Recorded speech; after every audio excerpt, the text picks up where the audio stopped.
Good to go? Yeah. Sometimes Dennis and I have to share monitors over my wall. Sure.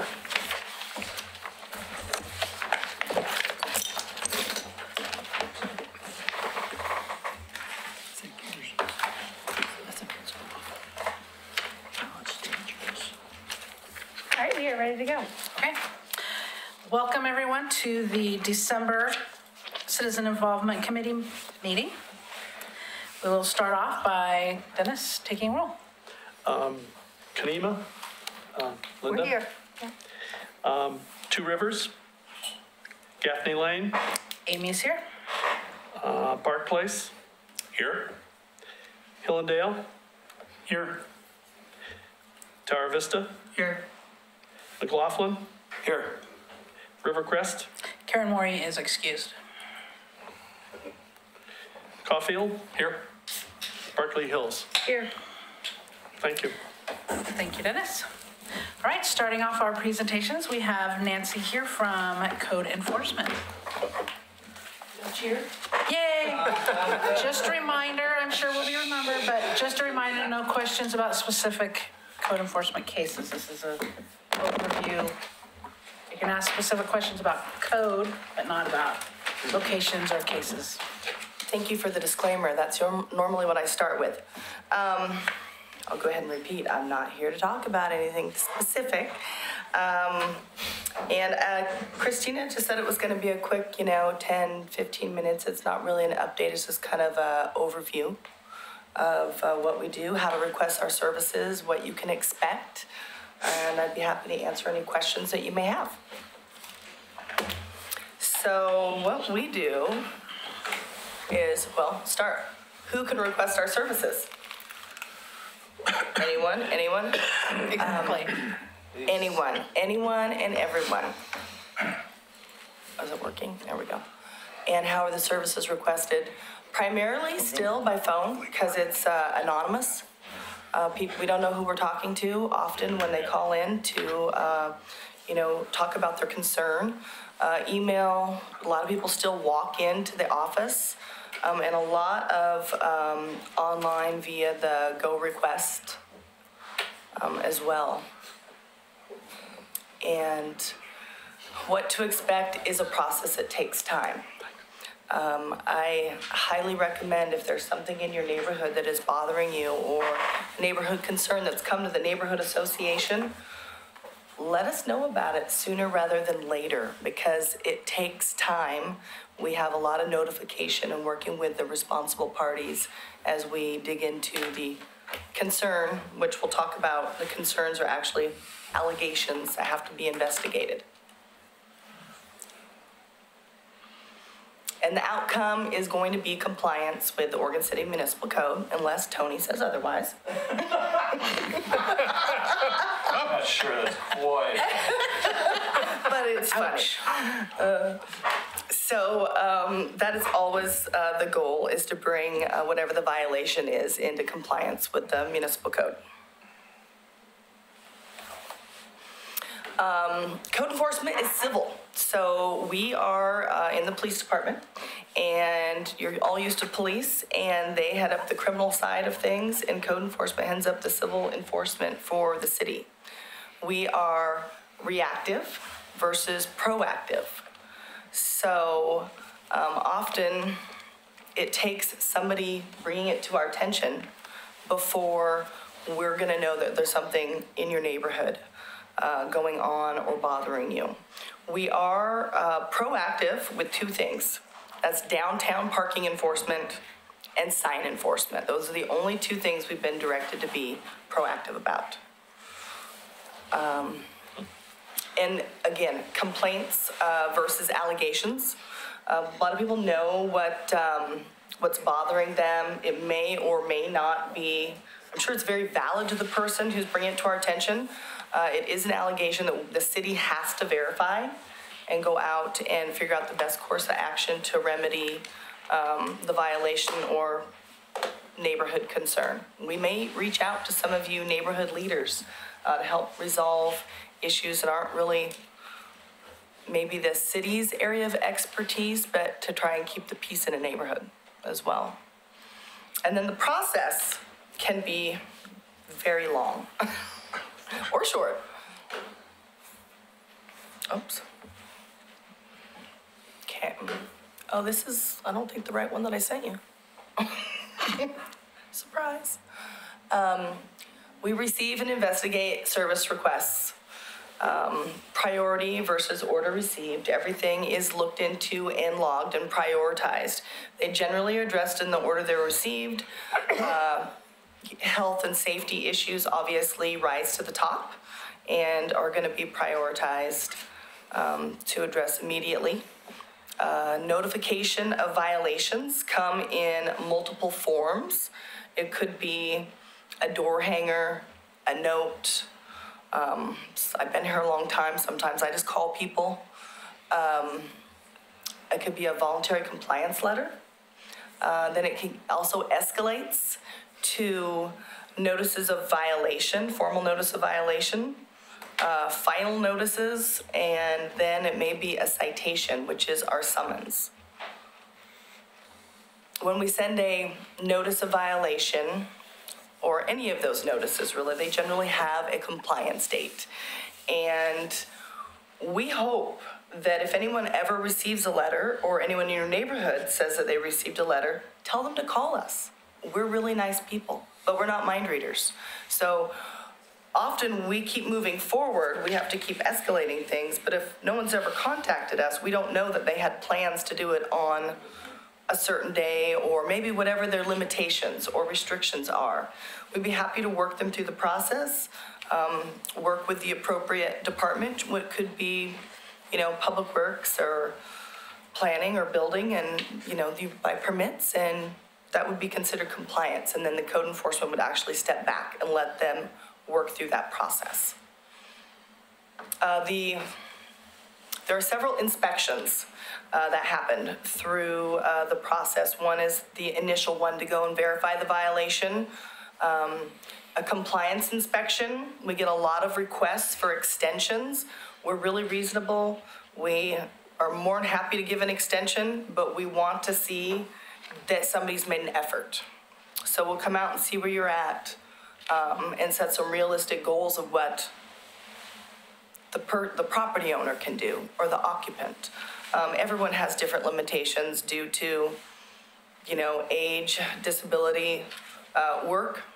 And as long as we know and there's communication and a clear expectation with a deadline, we're generally happy to work through that process. The goal is voluntary compliance, and we're pretty successful at it. Last year we had 1,836 complaints investigated. 26 resulted in citations to court. 4 resulted in trials. So we settled, a lot, even the day of the first appearance. And that's why I talk about communicating with us. The majority of those 26 that made it for a trial date never once reached out and talked to us. Once, after getting, I shouldn't say all of them, but a large portion of them. So communication is key. I would only advise if anyone ever reaches out and says they received a notice, our number's on it, please give us a call. We're trying to be as helpful as we can.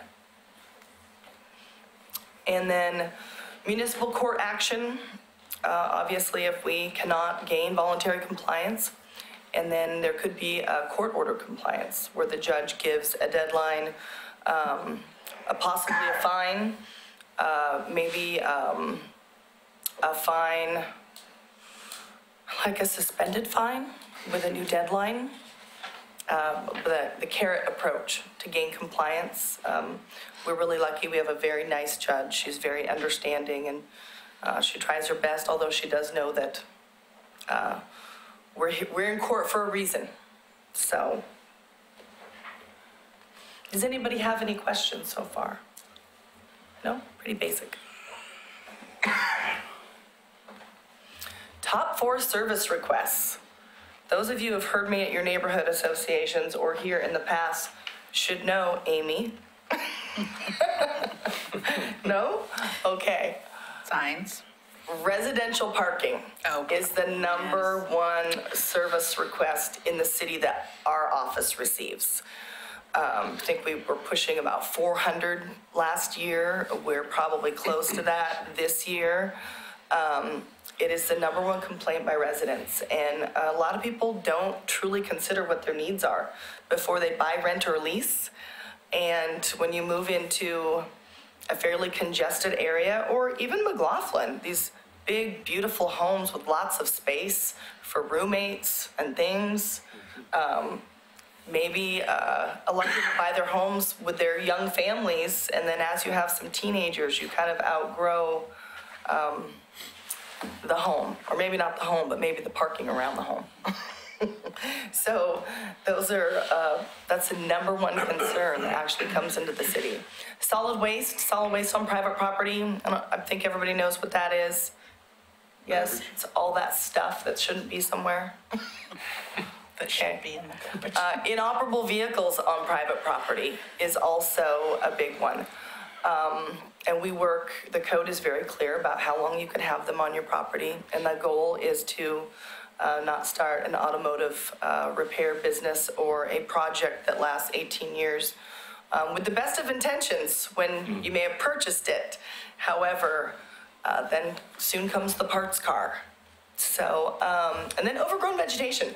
Overgrown vegetation rises to the number one complaint May through September. And that's due to the growing season. And then, of course, as I stated earlier, if something's bothering you or you're concerned about it, let us know before July 3rd or 2nd that there's a fire hazard and there's going to be fireworks the next day. It's pretty, our phone really, the office can be overwhelmed by the amount of service requests right before the 4th of July.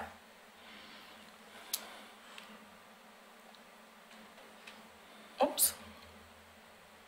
Yeah, I think I gave you the wrong one. Yep, it's not working.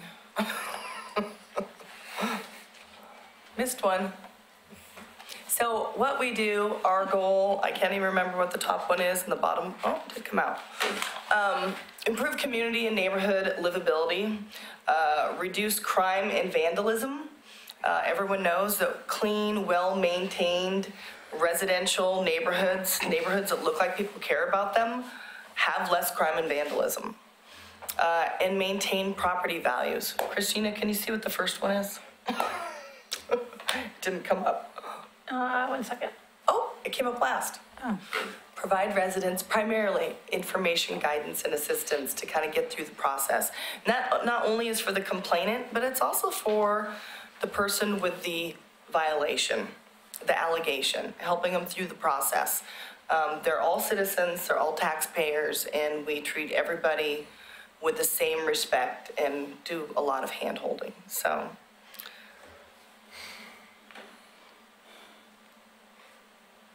And that was really it. I normally have a lot of questions. I took all my slides out.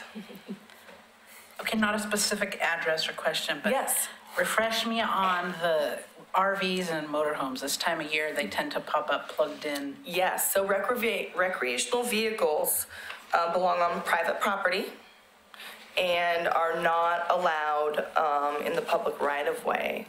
It shouldn't be stored in the public right-of-way. There's not really an exemption for loading and unloading, but if we go out there and you're loading and unloading it, we're gonna say you probably, So if there's an extension Hurry. cord running to it, is probably a good sign that it's, it very Gonna be well there a could while? be. It is the season. People, also buy these things. They don't truly, again, consider what their needs are.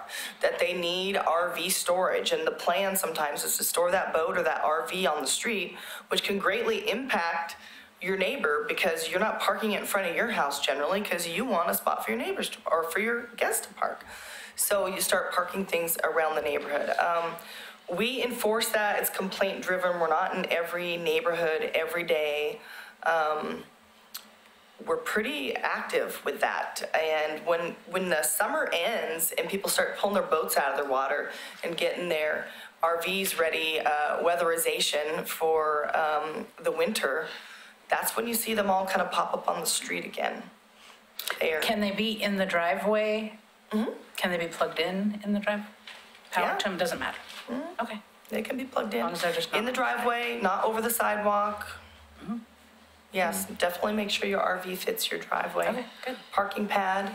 Other than that, there are several different storage facilities that are zoned for storing things such like that. So, Nancy, aren't there some subdivisions, maybe the newer ones that say, whose CCNR say no RVs visible? yes, there are. So codes, covenants, and restrictions, the rules that you may buy into a neighborhood are not enforced by the city. The city enforces minimum livability standards that definitely impact the residents, but yeah, we get calls for my neighbor's garbage isn't behind a fence. The city, I mean, sure, it would look nice. However, it's not a requirement of the city. So those are enforceable through your neighborhood association. No, homeowners. Homeowners association. If you have an active one. Dove right in there quick. Yeah. Don't I? That's the whole crux. Yeah. Yeah, as are, many things. So there are some neighborhoods that have very, very strict codes, covenants, and restrictions. You get people that move into them because they're so nice, and we get a few complaints on the newcomer, and it's not long before their house is for sale, and they're leaving once they didn't read the fine print, that they couldn't really do what they wanted. But in some areas, depending on where you live, that's what everyone was the attraction, that you were never gonna have to have these issues, so. Why are you only proactive on parking and signs? One, that's all we've been directed to be.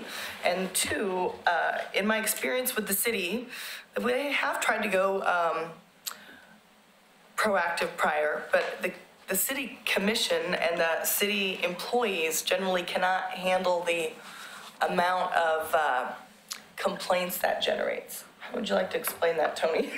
Well, it's a staffing and resource /issue. I mean, the code enforcement department is made up of the manager. You have one parking / code enforcement, one code enforcement, one administrative. Is that correct? That is correct. So when you think about a town of 36,000 people, just dealing with the amount of complaints that we receive, I'm sure you're probably not at zero waiting to be addressed, if I had to guess right at the We're moment. 2 weeks out. Right. So trying to be proactive across the board on everything is difficult.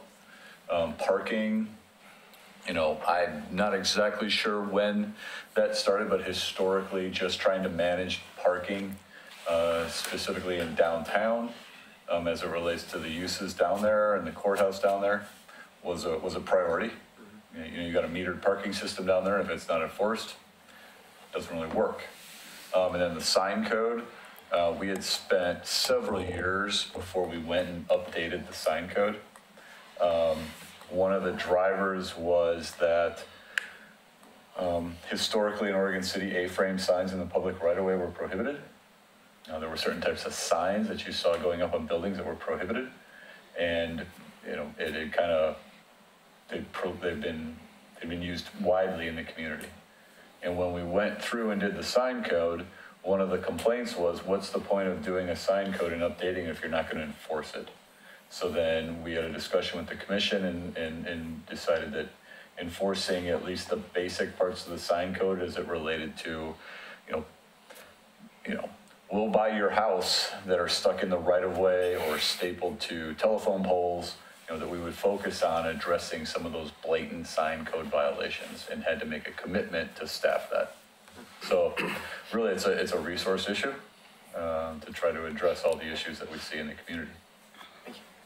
I would second that on the sign code. I sat in on that when that got written, and that was a big deal. We weren't going to sign off if no one was going to enforce, so.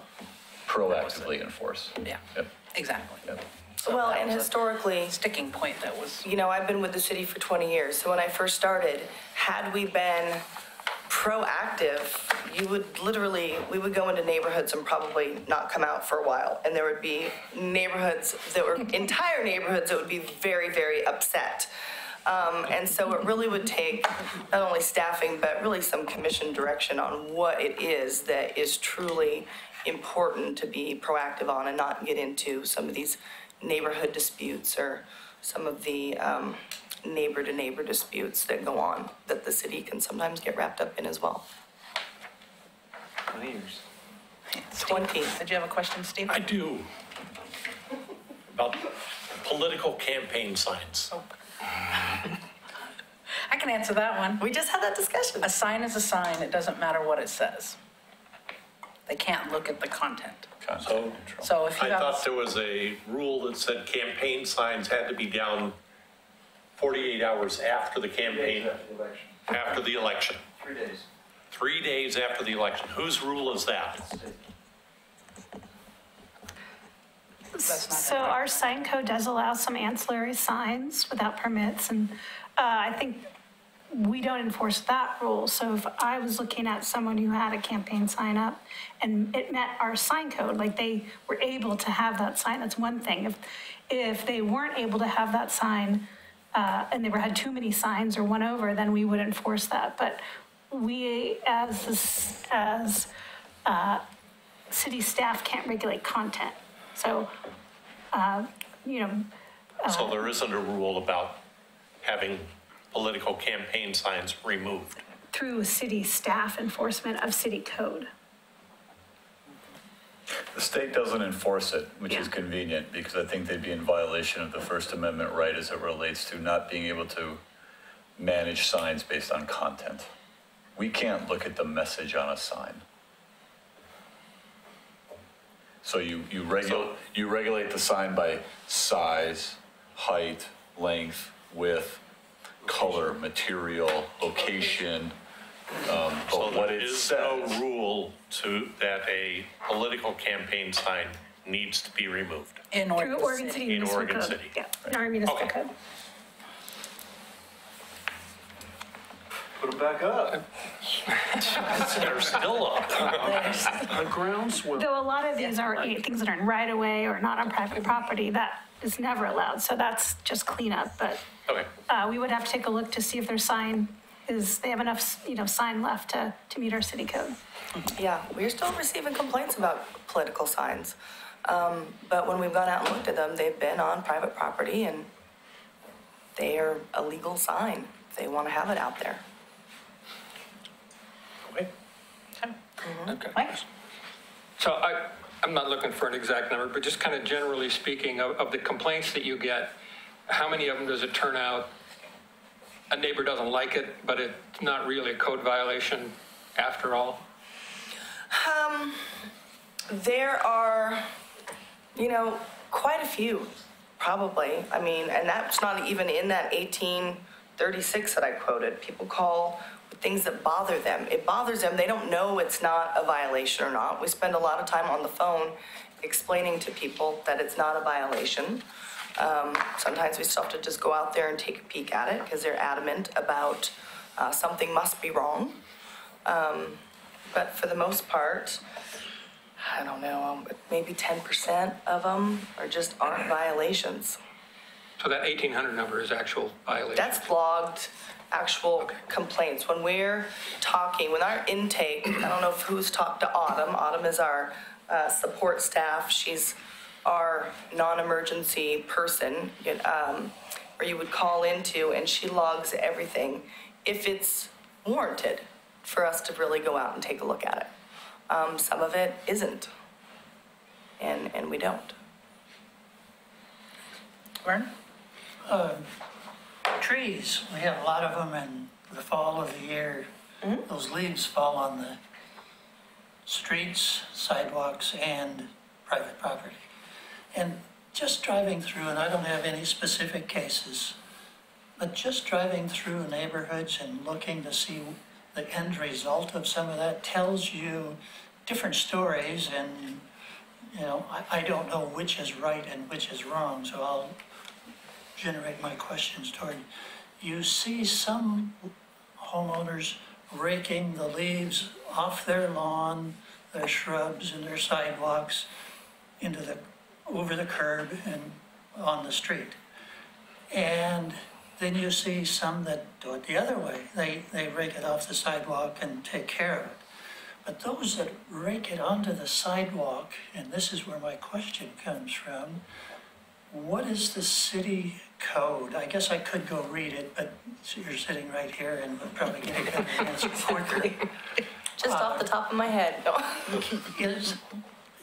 At times you see them raked out into the street or on the side of the curb, and you drive by 3-4 days later, guess what? They're all swept up and you can see the city. Now the city may have just had a scheduled street sweeping and they're gone.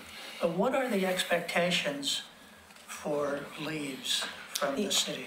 The expectations is if it falls from your tree or in your lawn, that you're going to make sure it gets in your recycler, your yard debris. That's kind of what Yeah. I've been in neighborhoods where you can see where the sweeper just went right around that pile as well. Yeah, everything. Yeah. So you're really responsible for anything that falls from your trees or it falls onto your property, basically. Thank you. We don't get that too many complaints on that, but I've had a No, I don't see it. I don't see that very often, but you do see some.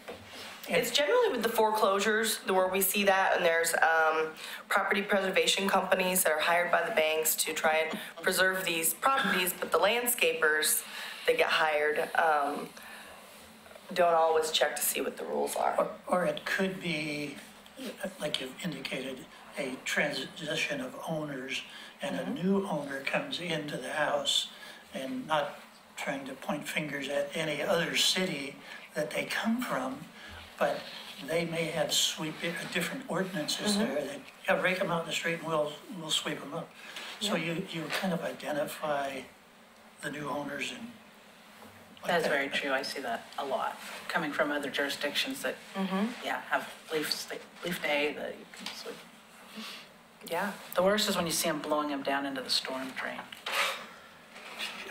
Brian? What? That's not where you put it? Yeah. I don't know. Brian, yeah. So I don't know if you've had interactions with code enforcement, but I've had 2 properties in my neighborhood where we've had issues where code enforcement had to take care of some business there. And you will not believe how patient these folks are. You know, if it was me, you know, but the visits they do to these sites and try to work out everything they can before they have to do some extreme service to this place, you know, but I've got one just catty corner that has resurrected again, and Nancy's been out there, and is it Eric? Is the other one? We're not specific casing, remember? What's that? Dave? Dave. We're not specific casing, remember? Oh, yes, it's around my house.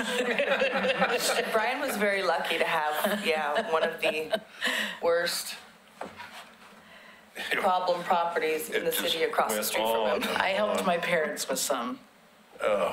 You know, and then some other people tried to move a trailer into their yard while they were going to remodel their house or something there, and it was just a mess, so. But you understood the situation, it just can't They happen. tried every alternative, you know, and it was explained to them a number of times, and, but their patience is invaluable, and that's one of the great things about this city here, so, thank you.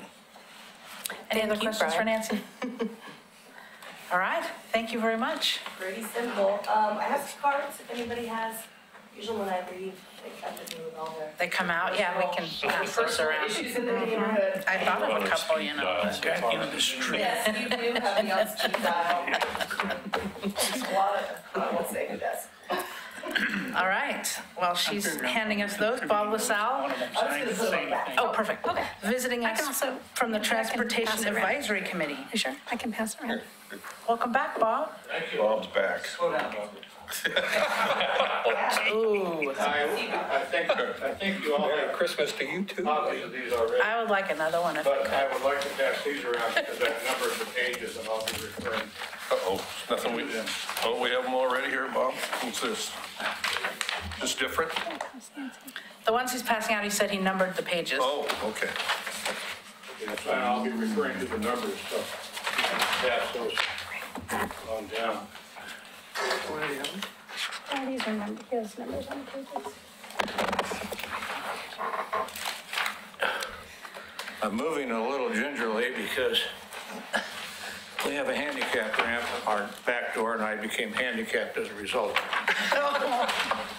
I slipped when it was very icy and broke a couple ribs. My wife came to help me and she slipped and fell on top of me to make sure it was done right. And then the dog slipped down the ramp.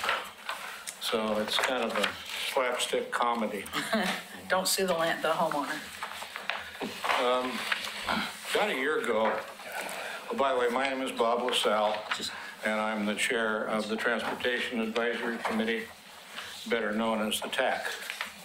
About a year ago, it was brought to my attention that in the bylaws of the TAC was a responsibility for a neighborhood traffic management plan.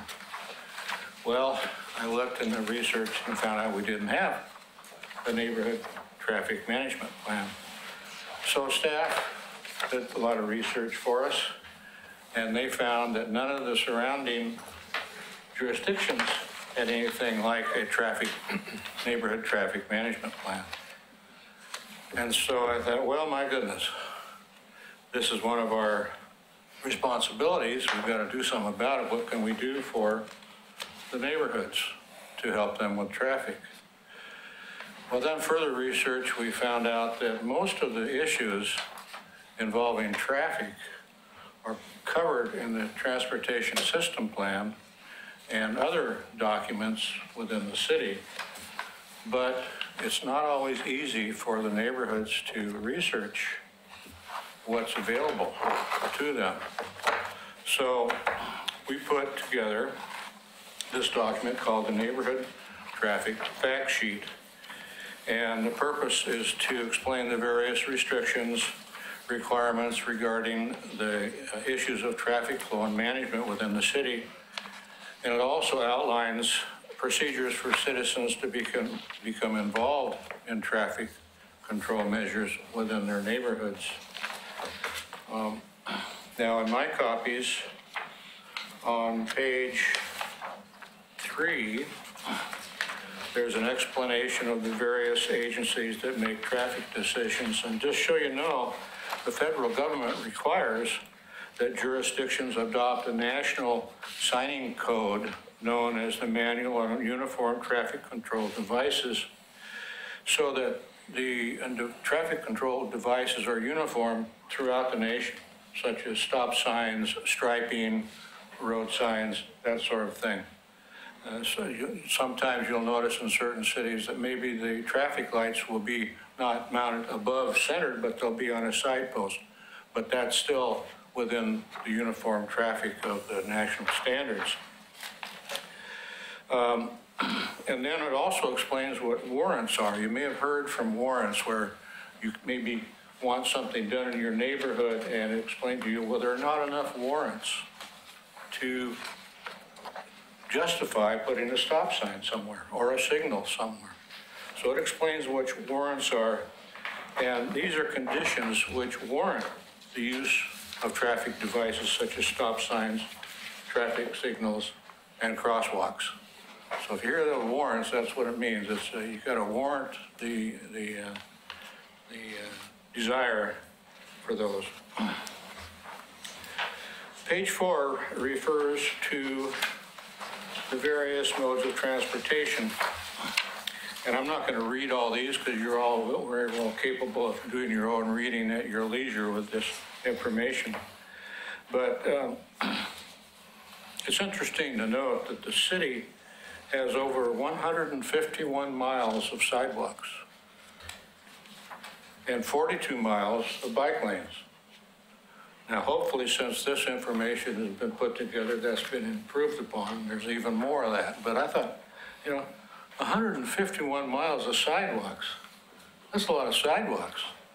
Yet you go around the different neighborhoods and you'll see that there's a lot of lack of sidewalks too. So we want to try to get the continuity, and it's always very, very expensive to put in sidewalks. But now, of course, I think you'll realize that the contractors are required to put sidewalks in when they develop an area. Page 4 refers to the various modes of transportation. And I already told you that. Page 5 explains street classifications and speed zones. Again, take the time to read these. They're kind of interesting how they determine whether something a major or minor arterial or residential street. And then it also talks about speed zones and the basic rule, statutory speed zones, those sort of things. Page 6 refers to signage and signals. We've got both active and passive signalization. Page 7 explains traffic calming measures, and that goes through page 13. So it explains to you in detail what some of the traffic calming measures are. Now, it's interesting to note that a stop sign is not considered a traffic calming measure. Now, you may ask yourself, why is that? I mean, it seems like a stop sign. I always thought this myself. A stop sign was kind of tend to calm traffic. Well, their studies have shown that people will stop at a stop sign and then increase their speed to get to the next stop sign. Stop, maybe, lots of California stops, and then speed to the next stop sign. So it doesn't really accomplish anything other than safety measures for stop signs. Page 12 explains some traffic calming funding sources, such as speed humps or local improvement districts. Now, I found out shortly after I became chair of the Transportation Advisory Committee, I went out and I was talking to all the neighborhood associations, and a lot of times people would bring up speed humps.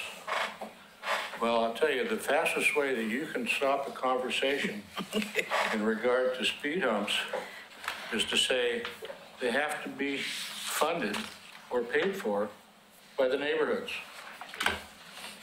The city won't pay for speed humps. Boy, I'm telling you, that put those conversations to a screeching halt. And I don't know how much a speed hump would cost to build, but it's not cheap, sure.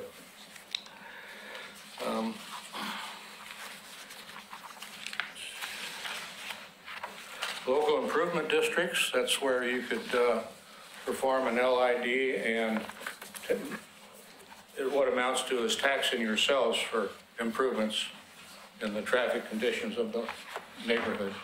The city actually can impose LIDs, but I don't know of any time I've ever heard of the city doing so.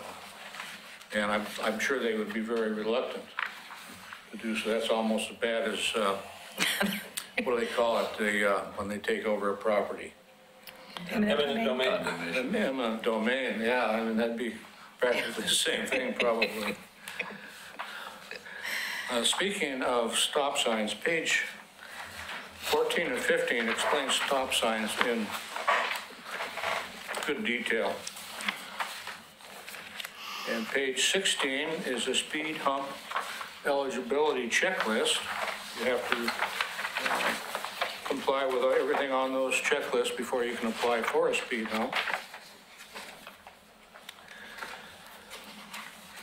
Page 17 through 20 describe speed hump installation policies and procedures.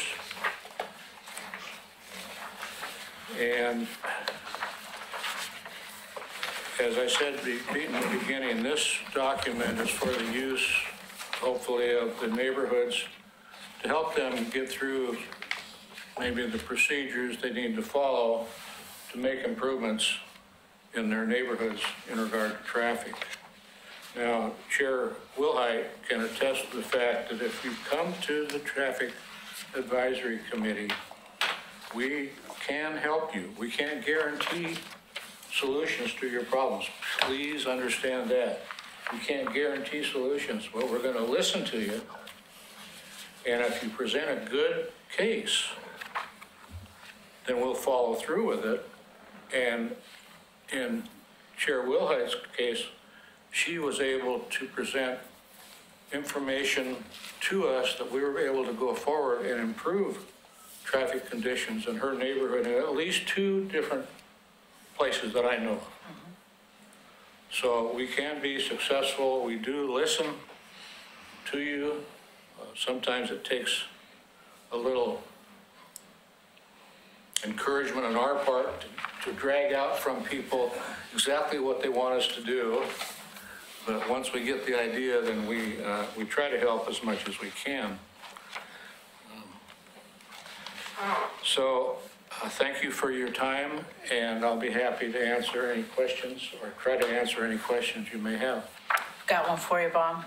Okay. So we were working, the Gaffney Lane neighborhood was working with Martin, and I know John's aware of this, to make multiple improvements on Gaffney Lane near the school.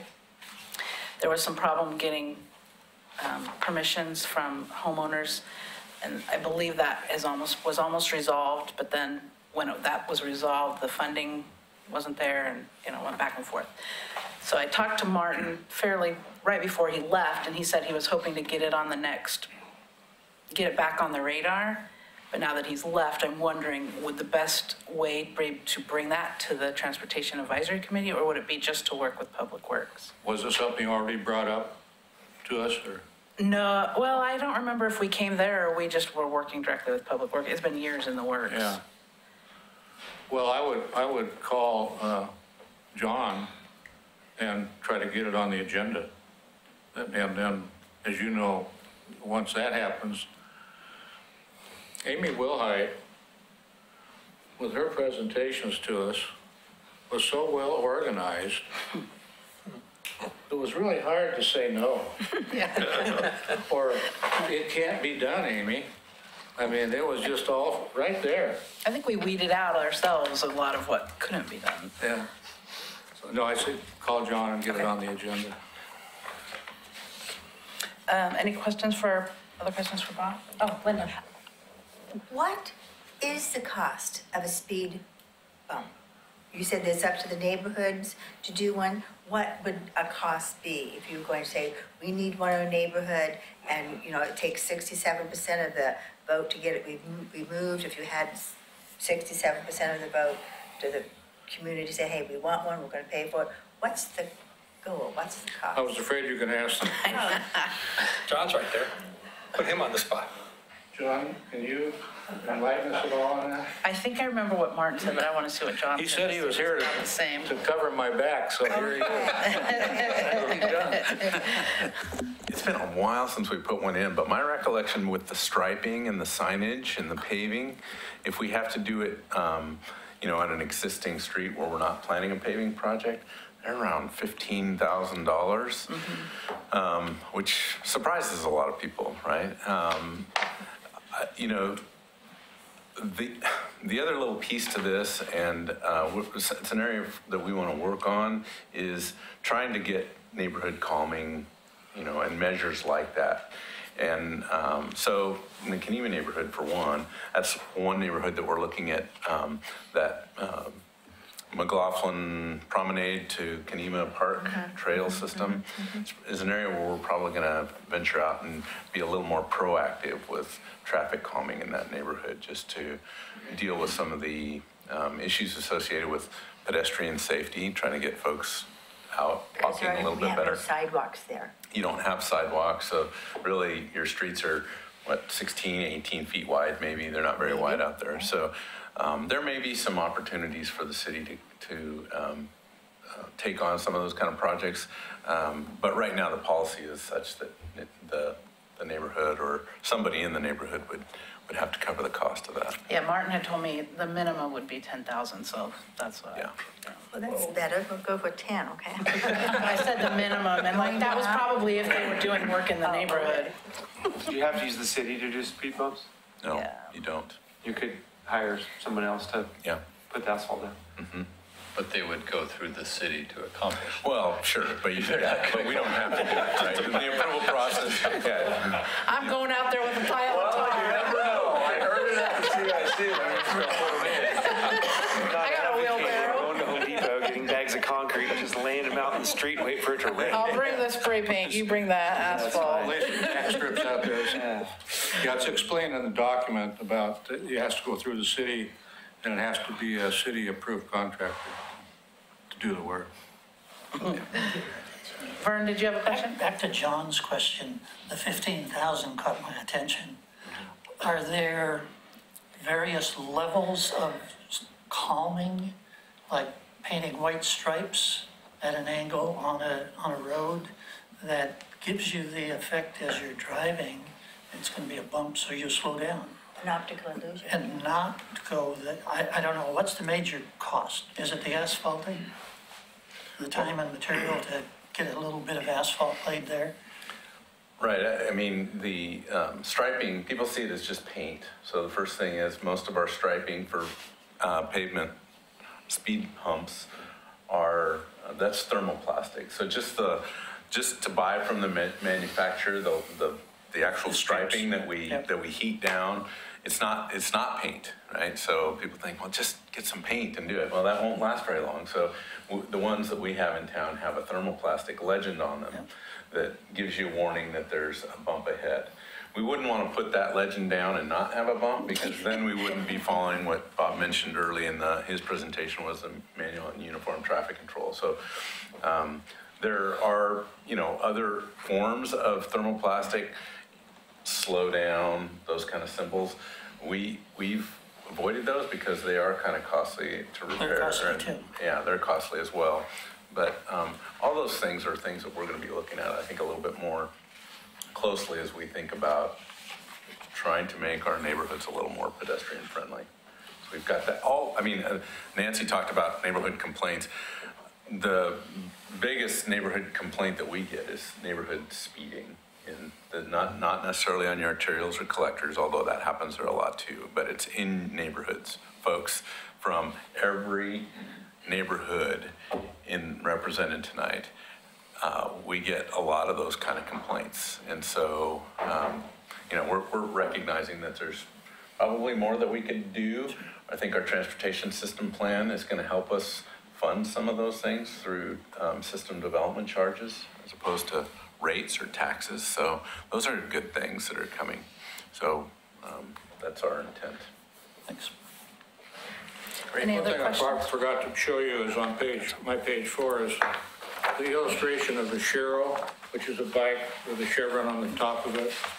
You'll see some streets around with that designation as Sheros. I think the West Lynn, Oregon City Bridge has Sheros. I think Main Street may be Shero.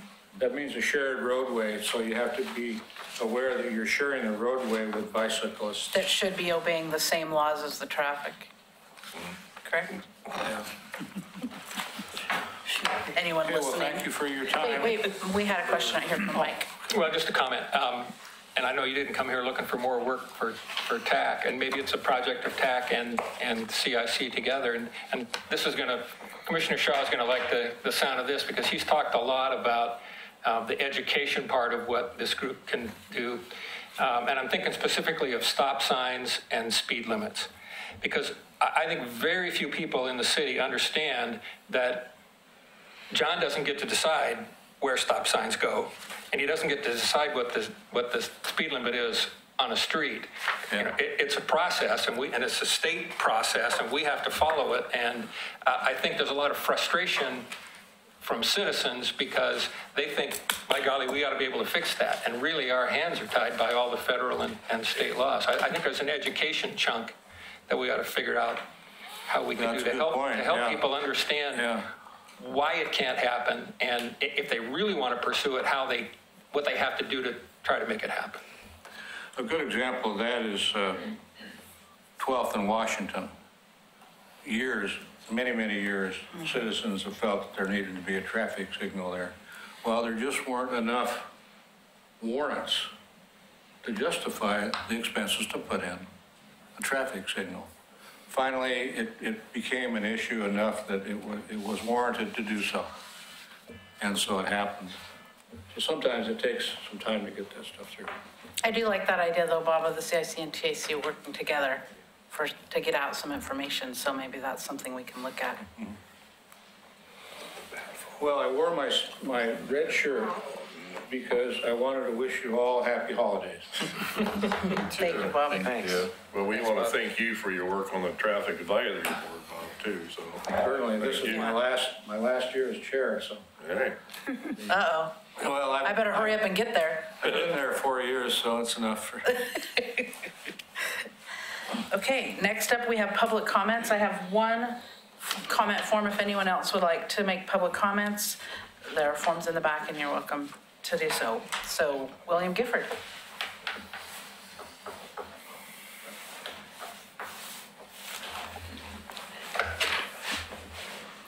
Thank you, Chair Will Height and neighborhood representatives. My name is William Gifford, and I live in Oregon City. I'm up in the Hellendale Neighborhood Association. But tonight I want to talk a little bit about parks. And I think that every citizen of Oregon City loves their parks, but would like to do something about it. To that end, a couple of years ago, a small group of enterprising people, Mr. Mitchell, Dennis, and Brian contributed as well, and we formed a 501c3 called the Oregon City Parks Foundation. The Oregon City Parks Foundation meets monthly. They've done a lot of positive things. If you're wondering who did all the planting down on the promenade with hardy plants and native species, Parks Foundation is doing that. They also are doing a number of ivy pulls and sprayings in Waterboard Park. And so a lot of nice things are happening, but, and we have a good chunk of money actually to work with, a few $1,000s, that we need some advice from the city, from the citizens, as to how we can best go forward with this. And to that end, we're going to be having a visioning process, and that's going to be on January 15th. That's a Tuesday evening. We have the library conference room reserved for that. But I think if any of you are interested in how you could find out more about your parks, make some suggestions as to what you would think that the Parks Foundation, which really has two purposes. One is to help organize volunteers, to help do some work, and the other is to have enough money that we can apply for grants that the city is not able to, because there are certain grants that only go to nonprofits. The Parks Foundation is a nonprofit organization, and we are working in concert with the City Parks Department. We don't want to be at cross purposes, but we would like to have some more input. And a thought occurred to me, why don't we get representatives from each of the neighborhood associations? It doesn't have to be the CIC rep, but I would imagine that every neighborhood has somebody that's interested in the parks in that neighborhood. And if you have somebody that's passionate about parks, I would like to know. We're asking for not just RSVP, but we're asking for reservations and commitments for people that would like to show up on Tuesday, January 15th, a little after 7, because Girl Scouts have the library until 7, so there's liable to be glitter everywhere, according to Mo. And so it'll probably start a little bit after 7 o'clock, but 7 to 9 on January 15th. And if anyone would like to contact me to let me know that they would be able to attend, I would appreciate it. My email, I'm not hard to find, william@smallflags.com is probably the easiest way to shoot me an email. That's WILLIAM@SMALLFLAGS. And probably even do a post on the Facebook page, Oregon City Parks Foundation, January 15th. Does that sound of interest that we could do some sort of a partnership with the CIC and neighborhood associations? I was going to suggest if you could put something together to email to Christina, then she can send it out That's a to the crazy neighborhood. idea. For those that are here and those that aren't here, we could get that information and get back to you with people, because I think that's a great idea. Okay, Yep, send it to me and I'll make sure it gets out to all the neighbor association contacts. excellent. Thank you very much. Thank you, Juan. Speaking of liaison, Christina, what do you got for us? Well, attached to your packet today is the presentation from last month from TriMet. And there were two outstanding questions, one about the grant, recent grant the city received for the first last mile shuttle. So that information's in there. I know they're currently interviewing a new engineer position. And so hopefully when Public Works kind of settles down, they can move forward with that. There was a question about electric buses, and the TriMet rep, Eve, sent this back to me about 5 electric buses are doing a pilot study on line 62, and that's the Washington Square line. And so based on that pilot study, they'll determine next steps. Let's see. For questions I have, Chair Wilhite, you mentioned that it was mentioned that you presented to the TAC about an issue. Do you have that presentation? Maybe that might be nice, something to share with kind of a nice, this worked really well. If other people, other neighborhood associations want to see, like, if you go to the TAC, these are the kind of things you may want to bring with you. Sure. It was just a PowerPoint that I can send to you. Yeah, that would be great. And I can forward that on to the rest. And, well, start with a good product, and then you can steal as needed, I always say. And I'll help you if you want help, because I like to see things done. The other comment I just wanted to make from Mr. LaSalle's presentation as the planner, one nice thing about traffic calming is if you can get some of those traffic calming adopted in a plan, such as the McLaughlin-Kenema Trail plan. Traffic calming was a piece of that. And so when you get those things adopted into plans, then you can apply for grants. A lot of places want, to be acknowledged by the city that is a priority, and adopting into a plan is a great way to show that for grants. And so I know that's really helpful for Kenema for the next steps to see, how they can find some of those trail monies can also be double duty for traffic calming. So always try to think when things come to you as your neighborhood association of, well, how could traffic calming maybe fit into an existing city project in the long run, so we can kind of get more than one benefit out of it. And let's see, and I'll send you the request for the Parks Foundation. And that's about all I have. So I'll wait for you at the end of the evening to see any other questions. I have a question. Sure. So that would mean there'd be funds for, on the pathway in Kenema, there would be funds available or grants for the purposes of putting in speed bumps? Well, Are you? what I'm saying is it's part of a trail plan. So it's a component of a trail plan. So it helps raising money. Not saying that you could get that money, but the more you could go find the more you can bring traffic calming into city projects, the easier it is to get grant money. When you come in with a one-off project, it's harder to show the overall city. Well, this would be pretty extensive. I mean, the pathway. Right. And so there's a lot of pieces of the puzzle. And so all I was trying to reiterate is a lot of times people think of traffic calming and kind of future projects as separate, but sometimes they can co-align together. Well, that would be helpful.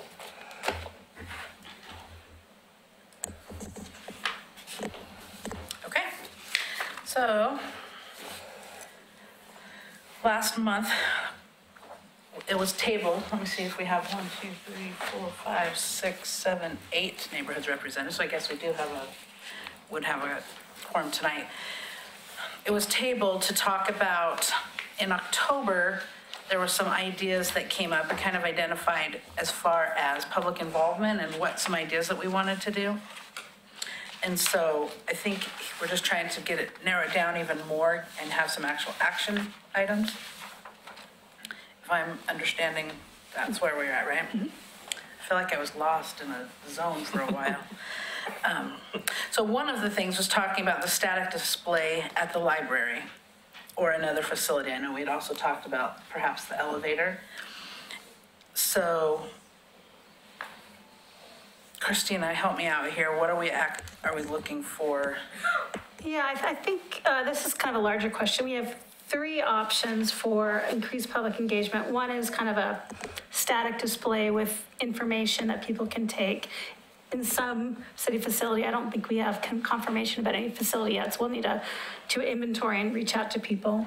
The second is to do kind of more joint neighborhood association meetings, so try to find interesting topics that may draw people that would not normally come, and maybe combining multiple neighborhood associations or 2 large ones, or kind of strengthen numbers and kind of promote those as a way to bring people in. And then you can talk about, now that you went to this one, it was really interesting, why you want to stay for the other ones. And then third, a kind of a commitment to go to more summer events, the neighborhood night out and some summer farmers market up on top of the county campus. So I think the question is, do you want to do subcommittees to work on these? Do we want to have some of them continued in our meetings each month as we move forward? How would the CIC like to implement these? And they can be many ways. I probably would recommend maybe a subcommittee for the static display, but I don't know about 2 or 3, how people want to have that conversation.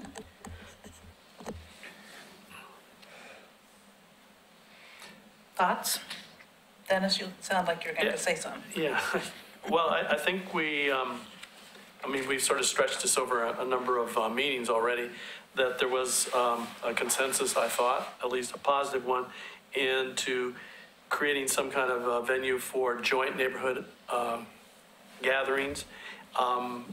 So I guess I could put myself in that group, and I think we need to, offer up a plan that would enable the neighborhoods to get together. Seems like they all meet at different times in a month. Their schedule, their timeline varies. So I think a number of us would have to get together, talk, and then we might have to readjust meetings, or maybe these are separate gatherings once in a while. 4th of July or something, just some kind of like event maybe, or not, but some way to get a feeling on people wanting to meet on a particular night or day, or a Saturday or something. But I don't know how else we're going to be able to make it viable for the neighborhoods to join together, since they meet at different times, unless we get together and discuss possibilities. So I guess the question is, does the CIC want to take this on and help facilitate a group that would kind of coordinate these things, or do we want to leave it to each neighborhood to reach out to adjoining neighborhood or hoods to? Well, I think we have to initiate it, I would think. We would put a little flyer together, say, I guess we could start with the chairs of the neighborhood and let them be aware of this kind of a thought, and then see what they think about it. Maybe we could have a quick meeting sometime, impromptu, informal. Chair meeting. A chair meeting. So I don't know, do we generate that through your office, or we do that here? Well, I'm hearing that Dennis really wants to be involved with this. Is there anybody else who wants to help Dennis with this? And I can provide information for all the neighbor association chairs. And I'll help with that. I think that's a great idea. Vern? Yep, I'll volunteer. Linda? Was that all volunteer, or you're just, I think it's a great idea. I was just checking my left hand was off. All right. Okay, so I have Vern, Amy. Karen, as you're listening, if you want to join in, let us know. Okay. And anyone else that's not here tonight. Okay, so that's the neighborhood association. I do like the idea of reaching out first to the chairs. Yes. And then, Yeah, and I think that's a great idea to have something to send them to. But I think sometimes the CSC can be helpful of just kind of kickstarting things. Encourage it. Yeah. Well, and we can do it as chairs of our neighborhood, like Vern and I are the chairs, so we could word it that way if we need to, not if we didn't want to have the CIC per se, or whatever we want to do.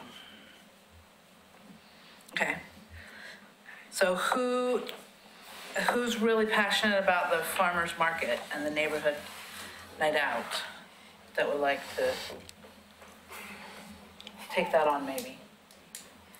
Which would, I imagine what it would look like is just here getting, coming here and getting volunteers to help staff it, figure out when it needs to be staffed, figure out, working with Public Works to get the booth up and if we're gonna share the booth and. Yeah, I think it'd probably be a commitment of the National Night Out and probably, 2 to 3 farmers markets in the summer. So what's the packet we would need to put together? What are the talking points? Just, you wouldn't have to go to all of them, but kind of help put together the kit that one would take to the meetings and make sure it's staffed. I mean, those are kind of the basic pieces of that. Wow, no one is passionate about that. No one wants to do that. Well, that's interesting because I think there was a lot of talk about wanting to be there, so.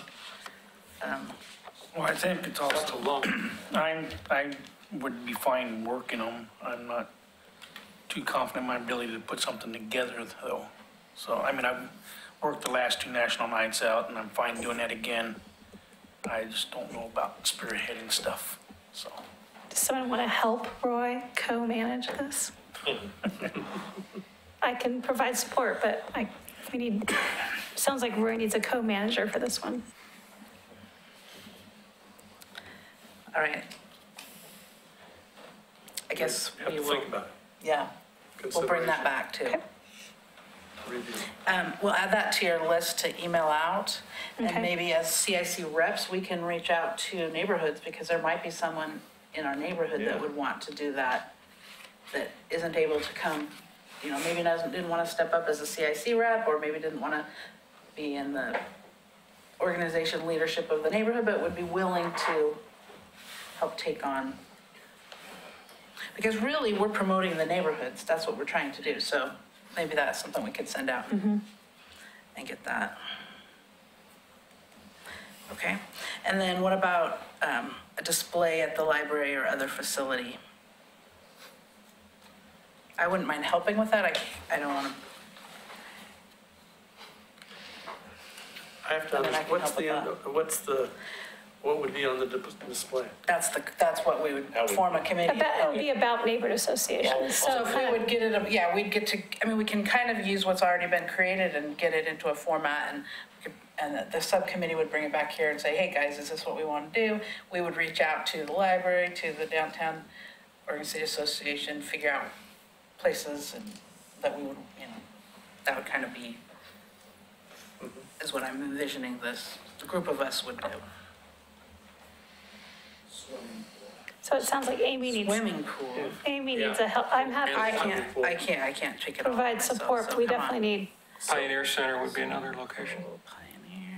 So, but we're beginning with the library, right? That's the.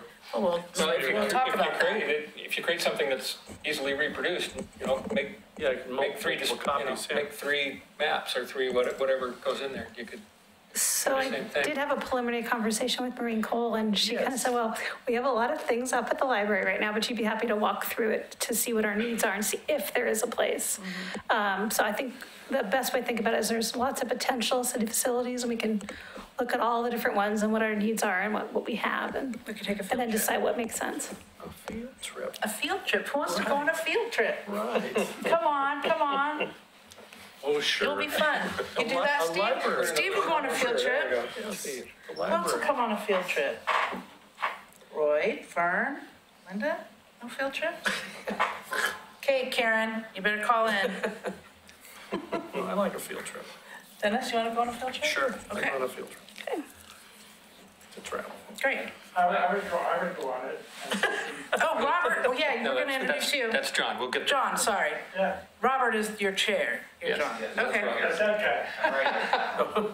Oh, there you are, right there. Sorry.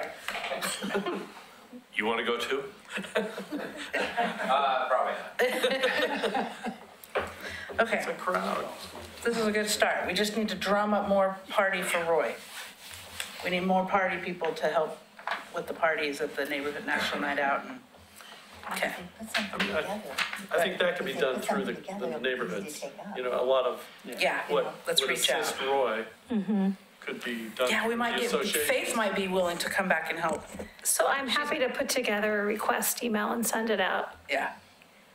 Yeah, because Faith is a go-getter. She's in your neighborhood, isn't she, Roy? Faith Lee? Yes, Yeah. she hasn't been active, but she is there. But she's great at the event, so she might be willing to help there where she just doesn't have time to do a lot of other things. Okay. Anything else on the work plan? I'll let you know what I can do for the next steps for all three. I will, just to reiterate, I will do a request for helpers for Roy via our contact emails. For the neighborhood association, I will send you the emails of the neighborhood association chairs.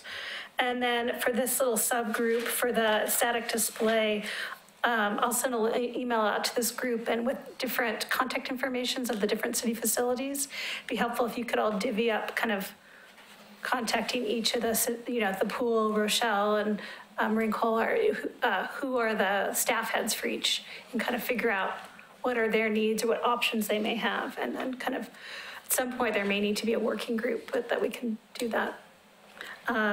Also make sure we don't have a quorum with this working group to make sure if we meet again, it's not part of the CIC. So Well, we I'll just have can't have more than 8, right? Well, we Or how can't have more than a majority of neighborhood association CIC members present. Right, so if we have 4, we're absolutely fine. Even if we had 5 or 6. You just can't have 7. Okay.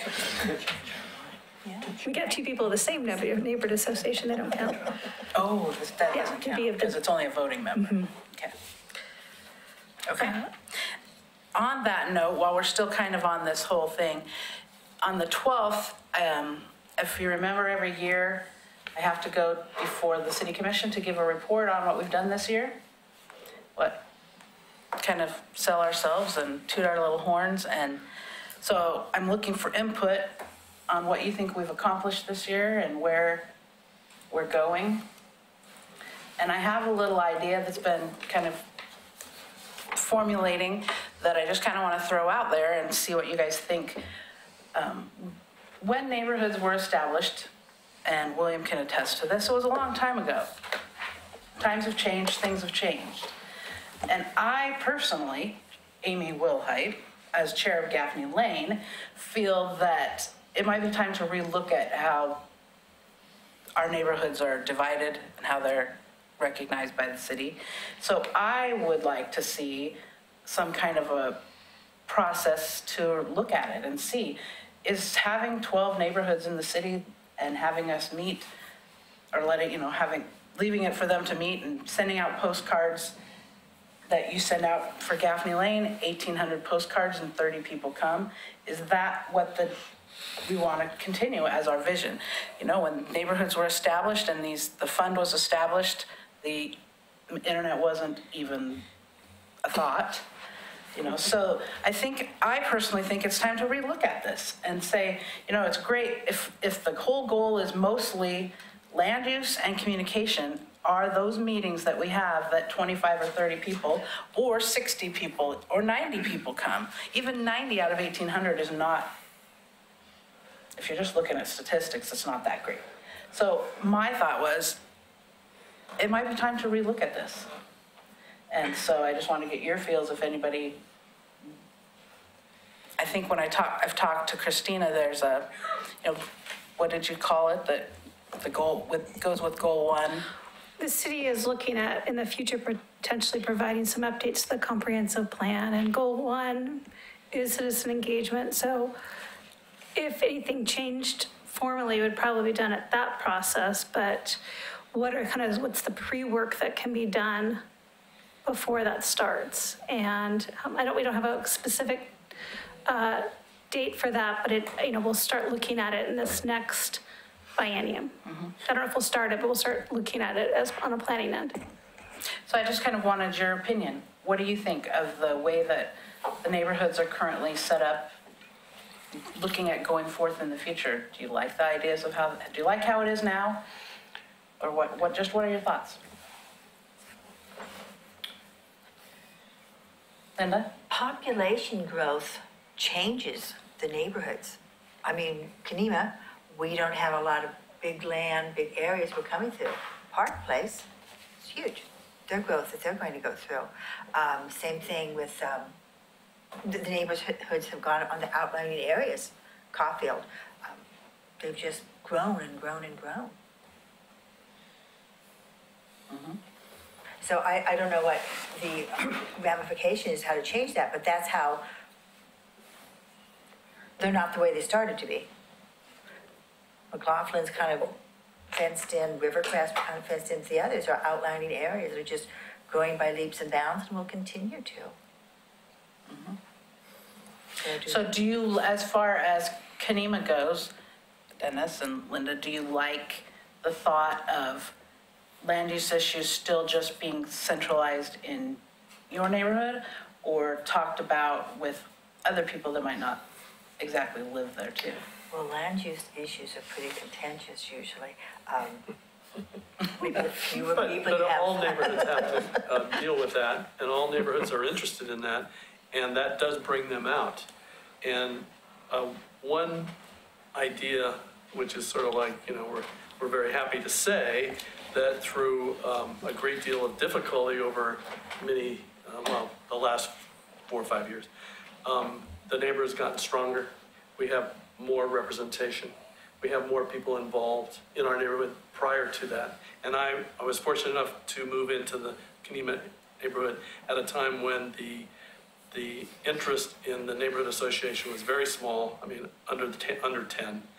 And now we have a more active group. We have more people participating, not all the time, but we have a regular group, and they're interested in what's going on with the city and the interfacing with the city. They're interested in the development of our neighborhood, and I think it's brought the neighborhood together. And I'm not suggesting that everybody should have a conflict to bring them out on land use to rise above that, but I think it's, we're very happy that we have, crossed over a very difficult period of time with a lot of angst and animosity. And I think we've done well. And I think it's a tribute to our leadership, and it's a tribute to the neighbors who have been, coming and participating. Now, if it was a pill that I could give to every neighborhood, it would be great, but it's not. I think we got to create an interest for a neighborhood to come together. We have to create, I think I said this a couple times back, I think a lot of neighborhoods don't really know who's running the city. Unless you're building something or coming into the city and you have to get a permit, you don't know who's your leaders, and or this body we meet so infrequently. But this is a forum where a lot of things are discussed and shared. That oftentimes it's we just sort of get through the 2 hours, but sometimes it's informative, and I think a lot of neighbors miss out on that, and they're just not well informed. And so I think we have to, as a body, have to get the message out that there are these evenings where there are a dispense of good information, be it the library, the police, whatever, public works. It's nice to know that there are people doing their job with a great deal of responsibility, and they contribute a lot. And you don't have to be silent and out there wondering what's going on with you in the city. And I think it's our job as the neighborhood association to help get that word out. Communications is like one of the things I was talking about a couple of months ago. And however we can do that in maybe a new way, maybe we're getting to a point where the postcards, as we've talked about, doesn't work as effectively. Maybe a better, maybe there's another vehicle that could bring more people into it. And I like the idea of why I'm so interested in the second category of the joint thing is I think we need to broaden our reach, share and commiserate with the other neighborhoods, and I think we'll bring in more people, more interest and more participation. I'm wondering, so you feel that having a structured one-night meeting every quarter or whatever your neighborhood's having it is still a good fit? I think so. Don't you think, Linda? I do too. Okay, Brenda? That kind of takes the focus off from an individual neighborhood meeting, even if you bring 3 or 4 neighborhoods together, but don't focus on the 3 neighborhoods or 4 neighborhoods that are going to have this meeting on the 30th of July or whatever, but focus on this is a land use meeting, and that we need some input from more than just the neighborhood association where the development is going to happen, as you get kind of a one-sided picture. Whereas if you bring the other neighborhood associations in, even though it's not in their territory, so to speak, but as we try to make groups around themes, this is going to be a theme of land use, or this is going to be a theme of libraries, or public works moving their headquarters, or any major event like that, that affects each and every neighborhood, but it doesn't affect them the same. So I think we would want the diverse input from all those neighborhoods to say, instead of saying, yeah, we had a neighborhood meeting and we got unanimous approval. But that's just a very small sample size of the city. So changing it around to land use and expect a variety of inputs from the different neighborhoods, but do it in a joint manner that everybody is notified, and it may be a postcard thing that says 1 month or whenever it is for the land use. Some funds go to that to get everybody to show up at the meeting and get a wider opinion of what. I know that a lot of organizations, it's not just our neighborhoods having trouble getting people. People are busy and meetings are kind of getting, so sometimes they're good, but I'm just wondering, throwing out there, do you think? One thing I could say with respect to I'm happy about what's the transition we've had within our neighborhood. And I think we have had good leadership that's brought it to a point where we get in, we have an agenda, we attack the agenda, we share, we communicate whatever pertinent information is for that evening, and then we go home. It's not drug out or extended like it used to be, or ill-managed. And I think people respect that, and they will come out. If they know, I'll give an hour to this and I'll get the information that I need, that I feel is important for me, being a resident within a community. And I think that's been purposeful, and I think it's actually proved to be a positive thing. I think so too. Or how many homes do you have in your neighborhood? I think there's 180 on the postcards, 180 Yeah, or 200. so you have about the same, you have about the same attendance for yours as I do for mine, and we're talking, you have 1/10 of the population. So I guess that's what's interesting is, and to me is the neighborhood, the way it's set up now, is that benefiting the whole city?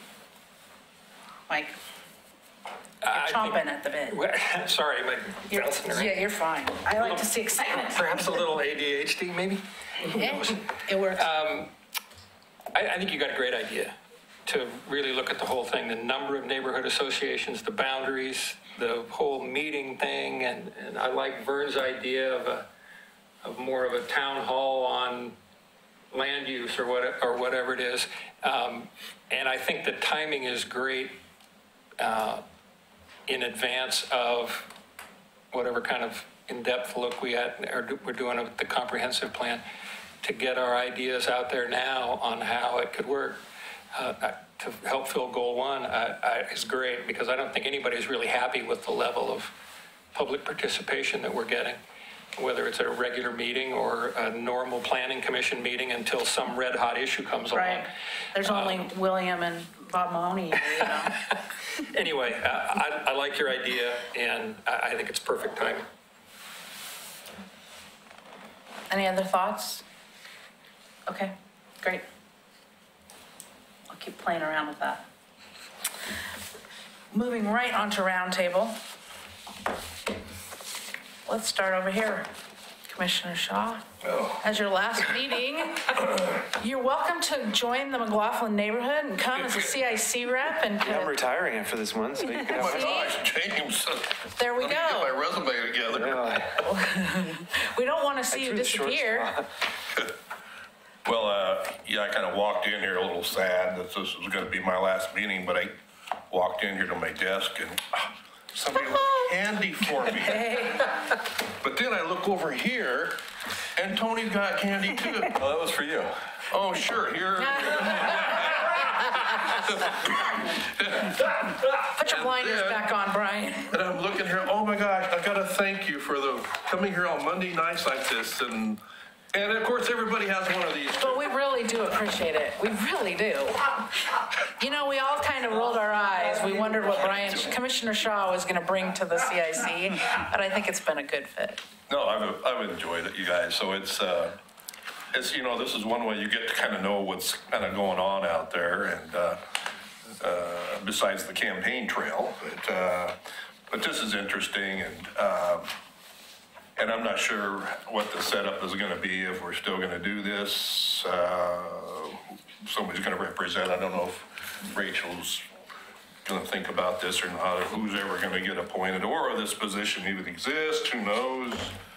So, but thanks you guys for the entertainment and the friendship here and stuff. So it's great to see that this is actually going on in the city.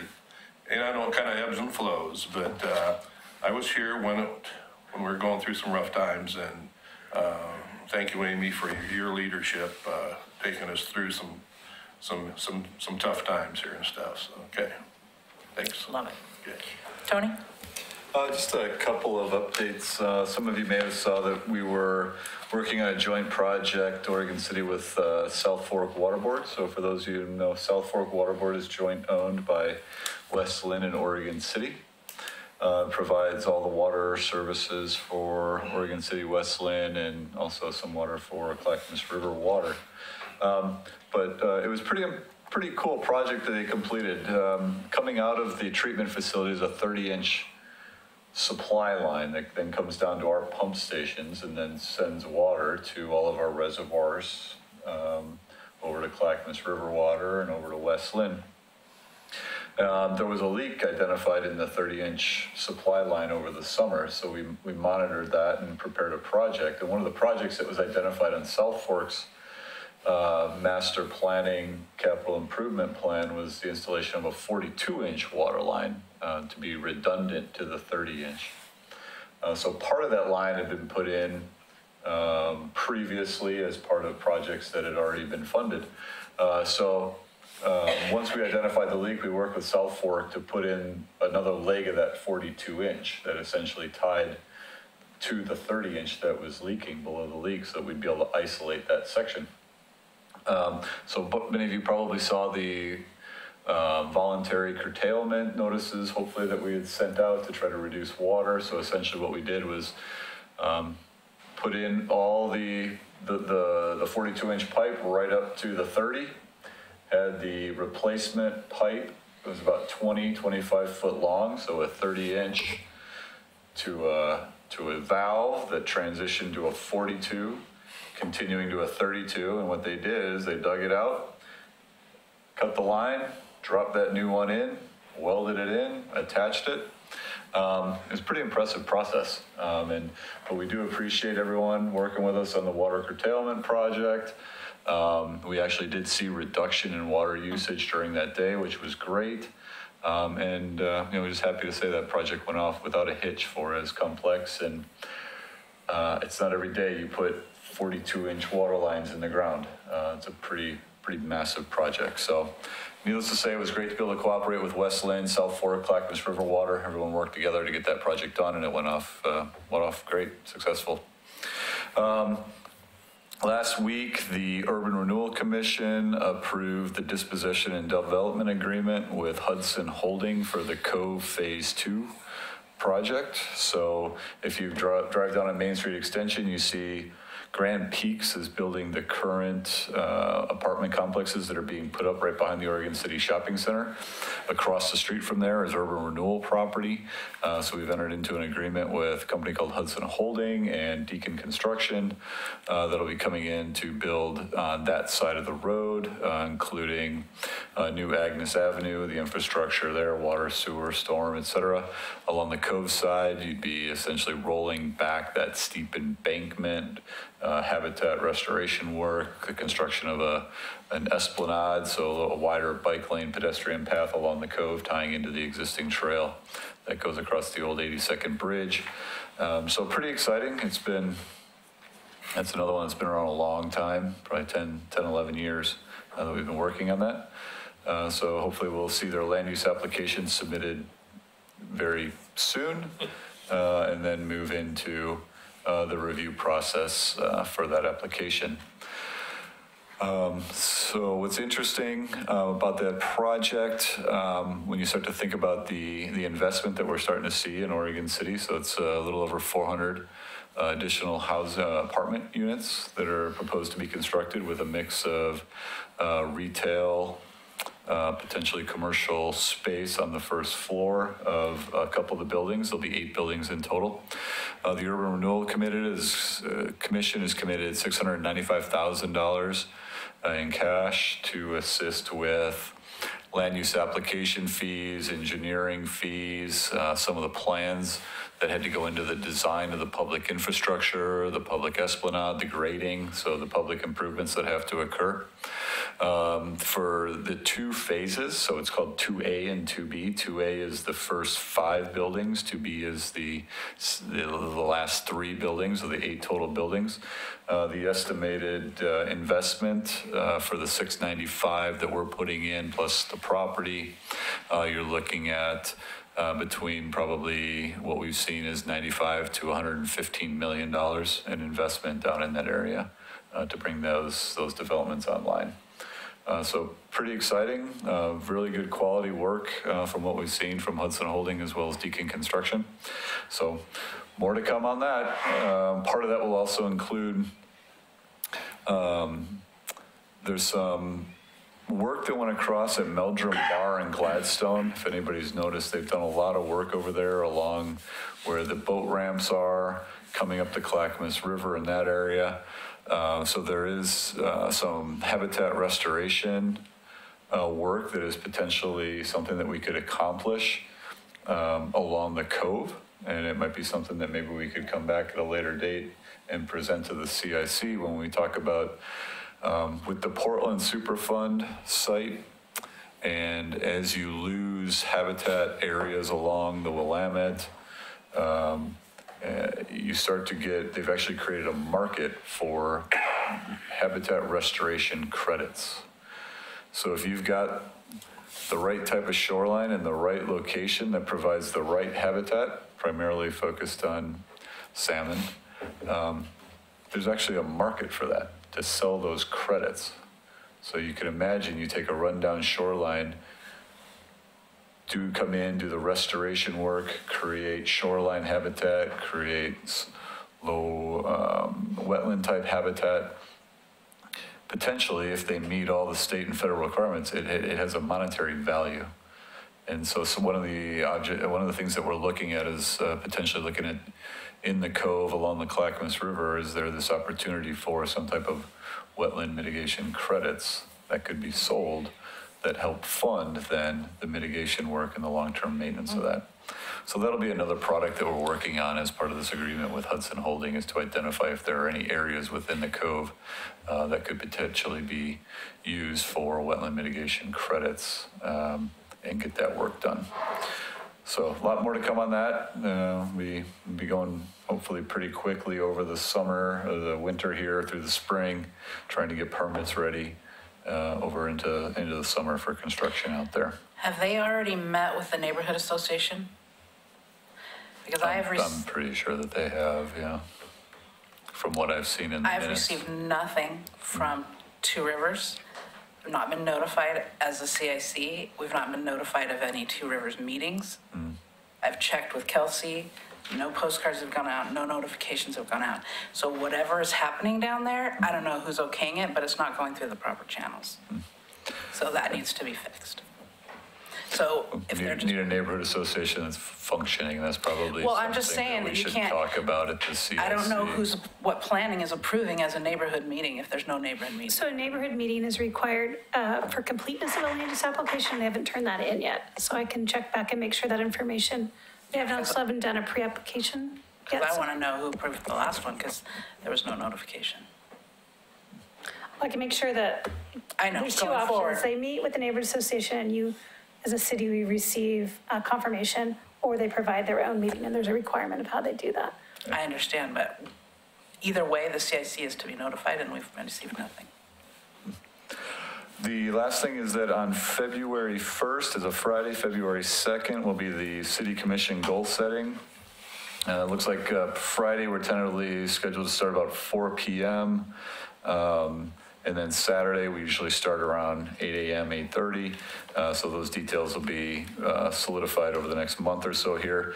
The City Commission goal setting sets their goals and priorities for the 2019 through 21, as well as then from that goal setting process, it's identifying their priorities, and then we utilize that to then do a lot of the work for preparing the budget that then goes into the budget hearings that the budget committee and then the commission will have ultimately approval for the 2-year budget that we'll adopt, preferably before July 1st of 2019.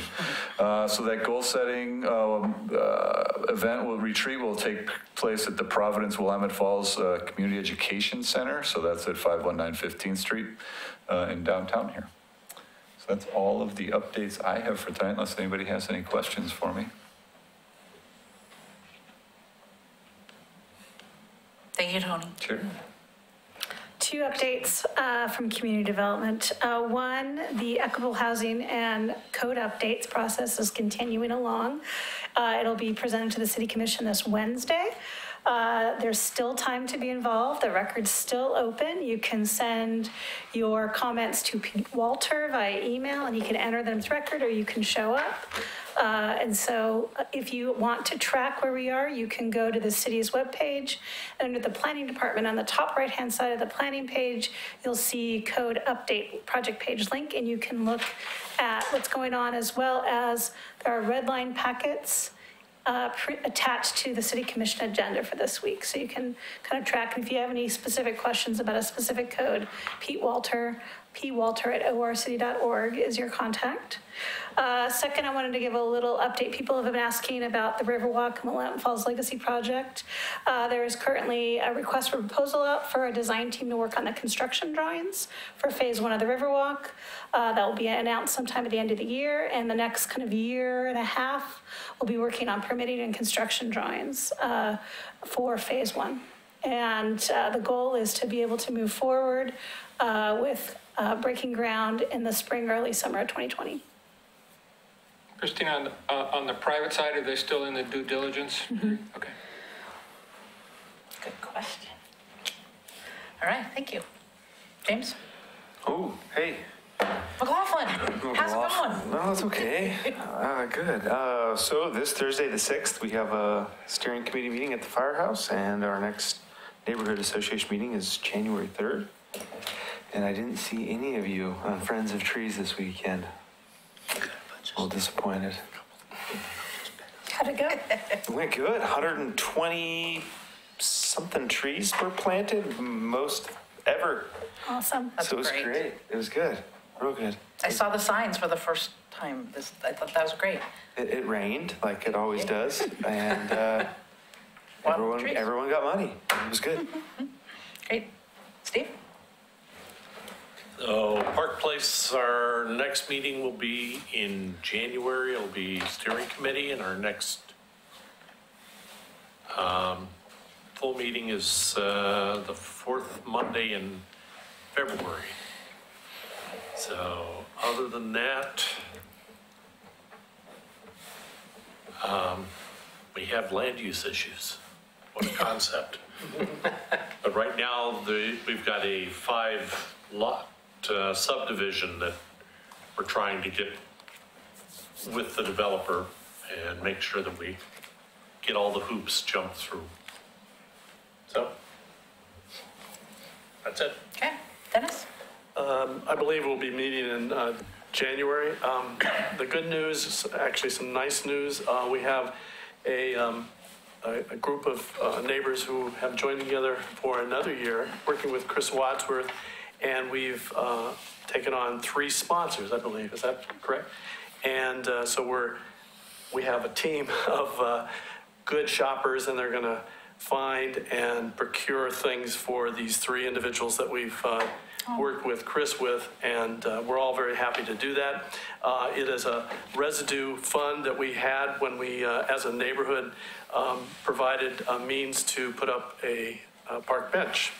And so we got the bench put up, and we had residue money, and so we thought this would be a good way to put it back to work rather than give it back to the people who were contributing. So I think we're really delighted, and Linda's a part of that team, and I think she spearheads that. So that's my good news. That's great. That is great. That reminds me, I don't know why it reminds me, but on the meeting agenda, it shows each neighborhood, and it shows when the meetings are. If we could get, if you could send out a reminder to the chairs to update that for 2019, because this is the end of the year. Some of these are, it shows all the dates for 2018, and that's, especially January, that's really gonna get confusing. Or the one where it says, yeah, we will get the 2018 Yeah. soon. Oh, wow. So if all of this information needs to get updated to Kelsey, right? And then that'll get updated on the website, and then you pull from that. Okay. So we can get that, the chairs to do that, or they'll sign it to their secretaries to do. We had a fantastic meeting in Gaffney Lane this month. We had a land use issue, hotly contested. Gleaners is expanding. Just kidding, it was great. They had a group come, they want to tear down a building and expand their facility. They had, let me come tour it because I was curious what, you know, they described this, but we wanted to know what it looked like, so we went and toured it, and it was really fascinating. I didn't know everything that was going on right over there on First Street. We had 2 master recyclers come and teach us and educate us about recycling. I'm looking for my little, somewhere here I have, if anybody wants one, I have a couple left. We got handed some coupons for Metro. If you take anything down to the hazardous waste and included in there is anything to do with pesticides, then they'll waive the $5 fee with this coupon. And then there's a coupon for some McFarland's, I believe. So if anybody here would want one of those, I should have it here in my pile somewhere. So that was fascinating, learning about recycling, what is and what isn't. There's a new place, I don't know if you're aware of, in Tigard that can actually recycle the number 6 plastics and styrofoam, those clamshells and everything that ours can't recycle. So we are gonna try to find somebody that works in Tigard or is willing to work with us and maybe have some kind of a collection. And our neighborhood kind of thought of doing this, but they also put it out, maybe the CIC would want to help. Maybe that's something we could sponsor, is like a recycle drive that, you know, we can collect these things and that most of the time get dumped in the garbage because B&B Leasing can't take them, and we could, because evidently this place in Tigard will help you, and they'll like set up, they can bring a container or something, and so that might be something worth looking into. We also had 2 employees come from because we call it Bottle Drop, but it's really the Oregon Beverage Recycling Cooperative. Bottle Drop is just one of the things that they do. They also do the grocery stores where there's not a bottle drop. It was great to learn. We no longer have to take the lids off of our water bottles and such when you want to take them. The new way they sort out the plastics is it gets dumped into this vat and everything floats at different levels, and so they can scoop off the lids, and we were pretty excited about that. And we learned that, for those of you that don't know, they do a program called Bottle Drop Give. And if you're a nonprofit organization, you can set up an account with them, and they'll provide you with these different colored bags than what citizens, can just set up personal accounts, and you can hand them out, and people can fill them up and drop them off, and you can earn money. So that's a great tool if your neighborhood, or if you have an organization in your neighborhood that might be interested in that. I don't know if the park, they do that. Parks Foundation is One of them, yeah. So that was really exciting. We got lots of information. People got very excited about that. So that was our meeting. We have a steering committee meeting next Thursday to plan our January meeting. That's definitely Mike. Just to add on, the great thing, if you haven't done that nonprofit thing on the bags, you don't have to feed your stuff in one at a time. You just walk up with the bag and hold it up, hold the barcode up to a little door, and the door pops open, and you toss the bag in, and you go home. And parks get the money. So do that for the Parks Foundation. Caulfield, we had our meeting last week. We had two presentations, one from Rita Baker, who's the chair of the Greater Oregon City Watershed Council, and she talked about what they do to protect our watersheds and improve our watersheds and how they coordinate with other watershed councils in the area. And then we had a PowerPoint presentation, not a representative, but a PowerPoint presentation from Deacon Corporation on what they are doing in the old Kmart space at the Berry Hill Shopping Center, which is most of it a Hobby Lobby. And I've not heard this officially, except I keep reading it everywhere. Is Planet Fitness the other portion? Correct. Yes? Yes. No? So Yes. really. Commissioner Saw says. Like really Hobby Lobby. Yes. Well, really, it was in print on the presentation. That part's public knowledge. No one really believes it, so. It is. I actually talked to Mr. Deacon who bought the building. So. Oh, okay. Okay, so that's what's going And on Planet there. Fitness. And the last thing, Caulfield Neighborhood Association is very well represented tonight. Gentleman in the back here, this is Robert Malkow. He's our chair. He served as chair this past year and even a year ago also, right? 2017. And he was reelected for next year. Oh, good. So that's Robert. The other gentleman in the corner is John Keys. John Keys was elected and will be sent to the mayor for approval to be the new primary representative to the CIC for the Caulfield Neighborhood Association, because this will be my last night, starting a fun new adventure, the first of the year pending the city commission. I did. Okay. Don't tell him, he'll be jealous, he'll be sad again that somebody else got candy. I got two, I don't know what to tell you. But I'm, pending commission approval, I'll be serving on the planning commission, starting the first of the year. So that's it. All right, Janice? Well, Barkley Hills had a really good meeting. We have a new chairman and a new vice chairman. We'll see. I think it's going to be good. Who's your new chair and vice chair? Oh, Aaron sorry. Wolf is the vice chair and. Aaron? I can't remember her name.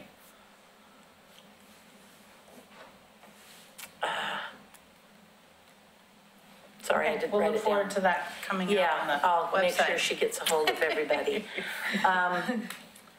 And things are going good. I don't know if we'll have somebody for CIC next year or not. We haven't discussed that yet. So anyway, but it's gonna get better. Yay. Yeah. Look at Kenema. Look at Kenema. Yep. It's great people. Linda? No, covered. I'm Dennis fine, is great. pass. Warren? I'm fine. Hillendale and, Tower Vista, our last meeting, or last steering meeting was scheduled for the same night as election night, and so everybody agreed that they had other things going on. So we didn't do one last month, so our next steering meeting is tomorrow night. Our next general meeting will be January 8th, because Tuesday, or the first Tuesday is actually January 1st, so we will push it back a week to the 8th. And the only commitment we got so far is Clackamas County Fire District will be doing a overview of how 2018 went for them and what they got planned for next year. That's all. Great. Okay, so are we set on what we've asked of your list? Yeah, I think I'm set for the work plan. And then sending out the information from William and And I'll send out an email to everyone about updating your neighborhood association meetings and any new elected officers you may have. All right. Anything else that anyone has? Well, happy holidays, and we'll see you in January. We're adjourned.